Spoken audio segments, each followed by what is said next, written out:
कहते हैं जिस इंसान को हम सबसे ज्यादा इग्नोर करते हैं वही कभी कभी हमारी जिंदगी बचा जाता है। और मुझे ये बात तब समझ आई जब मुझे मेरी माँ की मौत के 3 साल बाद कपड़ों की पुरानी अलमारी में एक चिट्ठी मिली जिसके अंदर सिर्फ एक लाइन लिखी थी। बेटा, जब पढ़ोगे मैं तुम्हें छोड़कर जा चुकी होंगी। साल 2018। मैं आदित्य, 22 साल का, एक प्राइवेट कंपनी में काम करने वाला लड़का। मेरी दुनिया बस दो चीजों में बटी थी, काम और मोबाइल। घर पर रहती थी मेरी माँ, सुनीता देवी।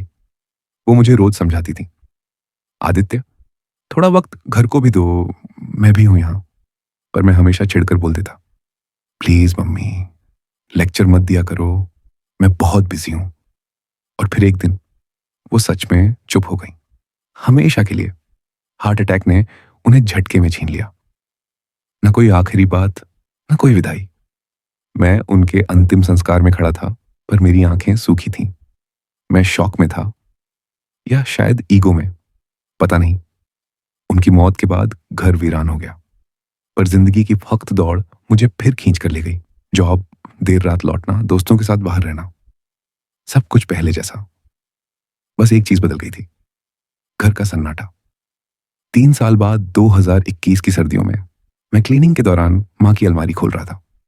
पुराने कपड़े, दवाइयां, एक छोटी डायरी और सबसे नीचे एक पीला लिफाफा।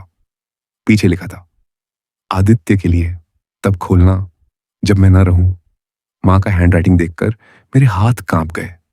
दिल एक पल को रुक सा गया। लिफाफा खोला, अंदर एक चिट्ठी, और चिट्ठी पर सिर्फ एक लाइन, बेटा तुम मुझे शायद बहुत प्यार करते हो, बस जताते नहीं हो। मैं वहीं बैठ गया, आंखों से पानी बह निकला। 3 साल बाद मैं पहली बार टूटा था, लेकिन चिट्ठी यहीं खत्म नहीं हुई थी। नीचे एक और पैराग्राफ था, एक दिन तुम बहुत बड़ा इंसान बनोगे, मुझे पता है। लेकिन बेटा, किसी सफलता से पहले किसी माँ का हाथ मत छोड़ना, क्योंकि जब माँ का हाथ छूटता है तो किस्मत भी उसका साथ छोड़ देती है। मेरी सांस अटक गई, और चिट्ठी के आखिर में लिखा था, एक आखिरी बात, तुम अकेले नहीं हो, मैं अब भी तुम्हारे साथ हूं, बस तुम्हें देख नहीं सकती। उसी पल मुझे लगा जैसे कमरे में हवा भारी हो गई। हल्का सा परफ्यूम, वही जो माँ लगाती थी, कमरे में फैल गया। मैं घबरा गया। डर नहीं था, बस एक अजीब सी कंपी। मैंने पलकें उठाई और अलमारी के शीशे में देखा।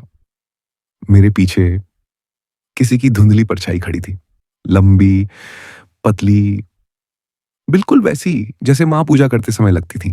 मैं झट से मुड़ा, कोई नहीं था, पर कमरे का दरवाजा अपने आप धीरे से बंद हो गया। छी! वो आवाज आज भी मेरे कानों में गूंजती है। मैंने कांपते हाथों से चिट्ठी दोबारा खोली। नीचे एक लाइन और लिखी थी, अगर कभी तुम्हें लगे मैं पास हूं तो डरना मत, मैं बस तुम पर गर्व करने आई हूं। मेरी रूह कांप उठी।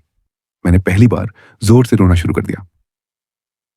मम्मी, मुझसे गलती हो गई, मुझे माफ कर दो। उसी पल कमरे की ट्यूबलाइट हल्के से झपकी। एक नरम सी छाया दीवार पर फिसली और फिर गायब।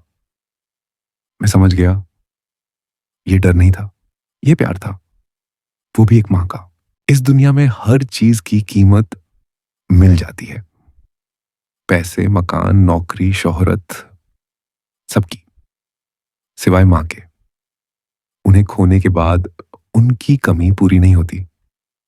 अपने माता पिता को इग्नोर मत करो, क्योंकि एक दिन तुम्हें उनकी आवाज सिर्फ यादों में सुनाई देगी।